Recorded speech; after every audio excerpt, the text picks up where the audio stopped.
Assalamualaikum warahmatullahi wabarakatuh. Bismillah, alhamdulillah, wassalatu wassalamu ala rasulillah, wala hawla wala quwwata illa billah. Amma ba'du. Pendengar Buletin Dakwah Kafah rahimakumullah. Alhamdulillah kembali hadir di tengah-tengah Anda semua Buletin Dakwah Kafah. Kali ini edisi 245, 3 Zulqa'dah 1443 Hijriah, 3 Juni 2022 Masehi. Kali ini akan mengangkat tema kezaliman wajib ditumbangkan. Bismillahirrahmanirrahim. Di antara dosa yang begitu keras diingatkan oleh Al-Quran dan Nabi SAW adalah kezaliman. Banyak nas Al-Quran maupun Al-Hadis yang mengecam serta mengancam kezaliman dan para pelakunya. Demikian kerasnya ancaman tersebut hingga Rasulullah SAW pun amat khawatir jika kelak menghadap Allah Subhanahu Wa Taala harus menghadapi tuntutan orang-orang yang terzalimi. Beliau bersabda, "Wa inni la'arju an alqallaha wa laysa ahadun minkum yutalibuni bimadlamatin fi damin wala malin." Sungguh aku berharap berjumpa dengan Allah, sementara tidak ada seorang pun dari kalian yang menuntut aku karena suatu kezaliman terkait darah maupun harta. Hadis riwayat Abu Daud. Pendengar rahimakumullah, kezaliman adalah dosa besar.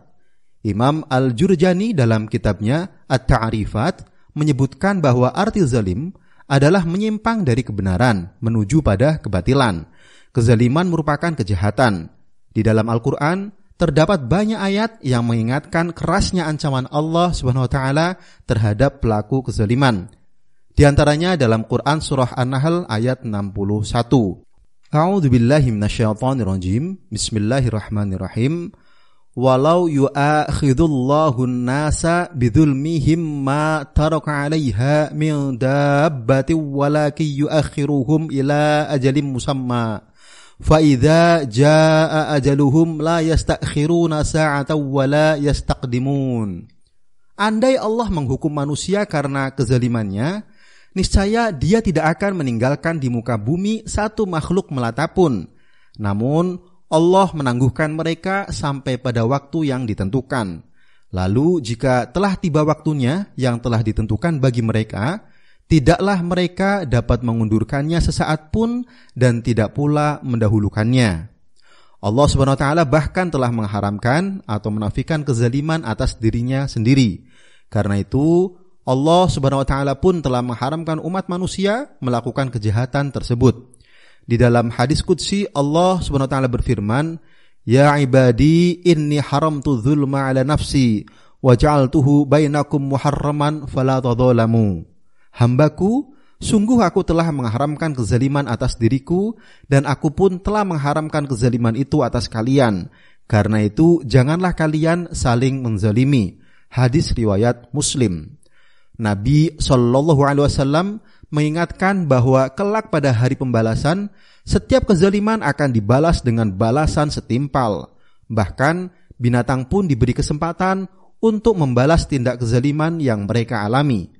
Beliau bersabda, "Yaqdillahu baina khalqihi al-jinni wal insi wal bahaimi wa innahu layaqidu yawma idinil jamma'a minal qarna hatta idza lam yubqi tabi'atan 'inda wahidatin likhra qala Allah kunu turaban fa 'inda dzalika yaqulul kafir ya laitani kuntu turaba." Allah akan menegakkan kisos di antara semua makhluknya, jin, manusia dan binatang. Pada hari itu, kambing yang tidak memiliki tanduk akan membalas kezaliman kambing yang bertanduk. Lalu setelah tidak tersisa lagi kezaliman apapun yang belum terbalaskan, Allah berfirman kepada binatang, "Jadilah kalian tanah." Pada saat itulah orang kafir berkata, "Andai saja aku pun menjadi tanah." Hadis riwayat Ibnu Jarir. Di antara kezaliman yang begitu keras diingatkan oleh syariah adalah kezaliman yang dilakukan penguasa terhadap rakyatnya. Hal ini terjadi saat para penguasa tidak mengurus rakyat dengan syariah Allah Subhanahu wa taala, tidak menunaikan hak-hak mereka, malah justru menipu dan merampas hak-hak mereka. Betapa banyak para pemimpin yang banyak berjanji kepada rakyatnya, tetapi sebanyak itu pula mereka mengingkari janji-janji mereka.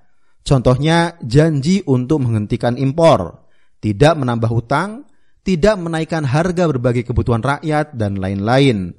Rasulullah Shallallahu Alaihi Wasallam telah mengancam penguasa semacam ini. Ma min abdin yastar'ihillahu ra'iyatan yamutu yawma yamutu ghashan li ra'iyatihi illa harramallahu alaihil jannah.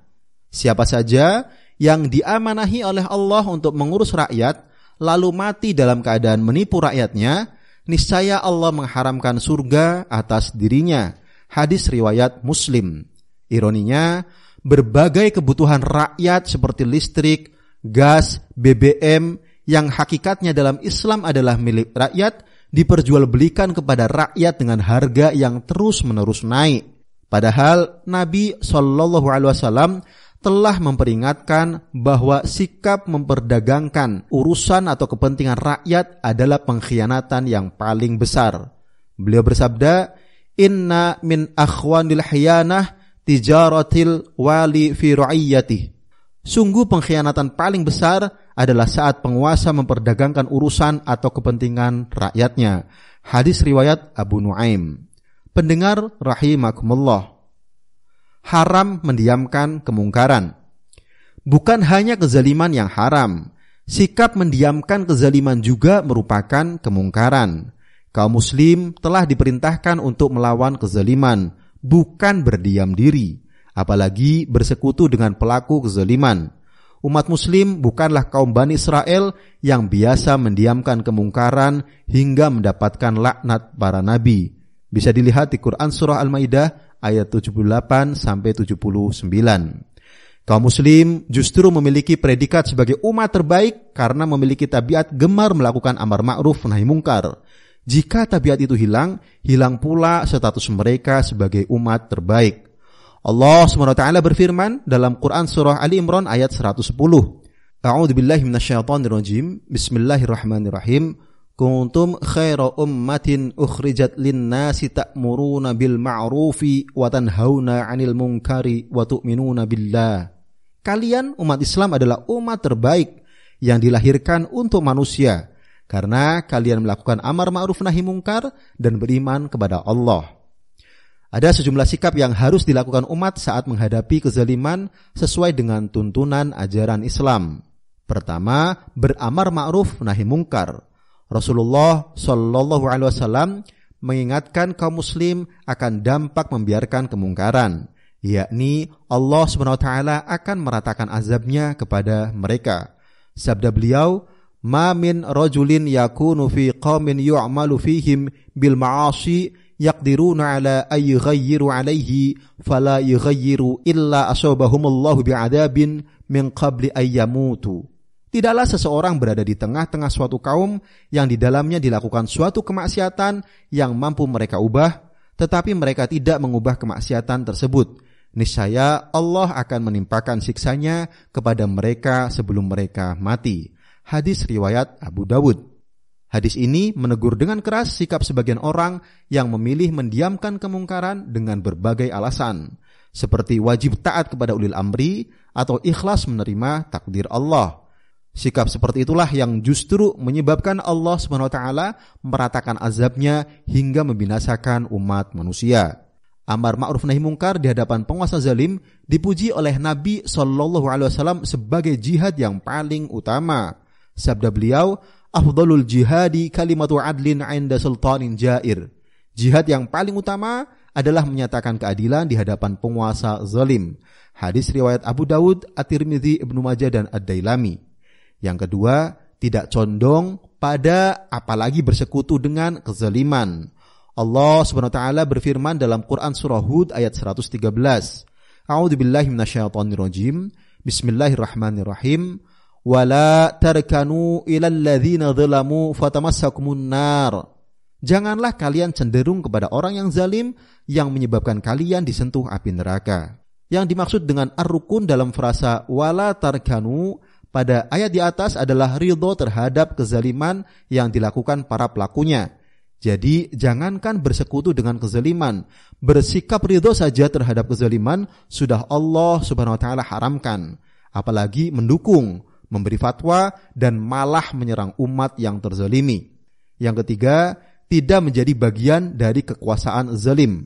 Rasulullah sallallahu alaihi wasallam bersabda, yakunu fi akhir zamani umara'u dhulamatun wa wuzara'u fasaqatun wa qudatun khawanatun wa fuqaha'u kadzabatun faman adraka minkum dzalika zamana fala yakunanna lahum jabiyan wala arifan wala syurtiyan. Akan ada pada akhir zaman para penguasa zalim, para pembantu atau pejabat pemerintah fasik, para hakim pengkhianat, dan para ahli hukum Islam pendusta. Siapa saja di antara kalian yang mendapati zaman itu, janganlah kalian menjadi pemungut cukai, tangan kanan penguasa dan polisi. Hadis riwayat At-Tabrani. Yang keempat, mendoakan pelaku kezaliman agar mendapat keburukan sebagai balasan atas sikap-sikap mereka.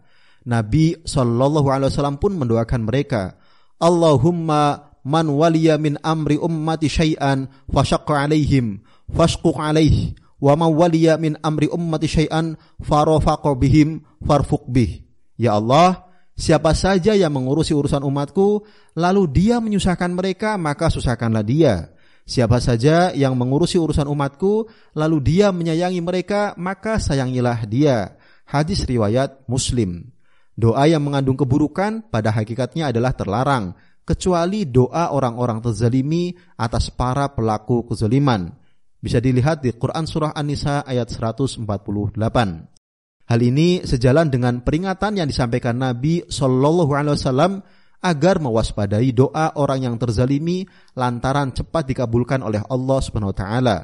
Ittaqi da'watal mazlumi fa innahu laisa bainaha wa bainallahi hijab. Takutlah kalian terhadap doa orang-orang yang terzalimi karena tidak ada hijab antara doanya dan Allah, atau doanya pasti dikabulkan. Hadis riwayat Muslim. Wahai kaum muslim, Anda adalah umat terbaik yang sejatinya senantiasa melakukan amar ma'ruf nahi mungkar. Jangan sampai pujian dari Allah SWT ini hilang dengan sikap Anda yang berdiam diri terhadap kezaliman, khususnya kezaliman yang dilakukan penguasa. Apakah Anda rela jika Allah SWT justru akan mendatangkan siksa dan bencana disebabkan sikap Anda yang membisu bahkan ridho terhadap segala kemungkaran? Tumbangkanlah kezaliman, ubahlah segala bentuk kemungkaran menuju tegaknya syariah Islam dalam institusi khilafah ala minhajin nubuwah. Wallahu alam biswab. Demikian materi Buletin Dakwah Kafah edisi 245. Kezaliman wajib ditumbangkan. Terima kasih. Wassalamualaikum warahmatullahi wabarakatuh.